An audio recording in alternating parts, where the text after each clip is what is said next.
Apa beza mikro, kecil dan sederhana? Ahmad Tamar. Okay, hari itu merupakan Hari Perniagaan Mikro, Kecil dan Sederhana atau dikenali sebagai MSME. MSME merujuk kepada perniagaan yang kecil tapi berpengaruh. Nombor 1, perniagaan mikro. So, perniagaan mikro tu yang mempunyai kurang daripada 10 pekerja. Nombor 2, perniagaan kecil. Perniagaan kecil tu yang mempunyai kurang daripada 50 orang. Dan yang paling last sekali lah, Ahmad Tamar, kami ada buat promosi sepenuh awal Muharram tahun ini. Promo yang sangat berbaloi. Satu paket serendah RM12. Jom tekan link di bio. Sederhana. Sederhana tu yang mempunyai pekerja kurang daripada 250 orang. Syarikat seperti Ahmad Tamar sebahagian daripada MSME itu.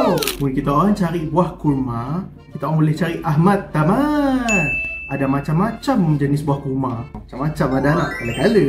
Walaupun perniagaan MSME toksik besar, tapi nya dah menyumbang 90% secara global lah. Dan yang menyediakan 70% peluang pekerjaan kepada kita juga. Tahu si kita orang, 97% di Malaysia tu merupakan perniagaan MSME. Sepenuh hari MSME tu, marilah sokong syarikat tempatan macam kami orang tu. Beli ke rumah, lepas saya tinggalkan review positif dengan kami orang. Ingat, setiap pembelian kita orang ialah satu sokongan buat ekonomi negara.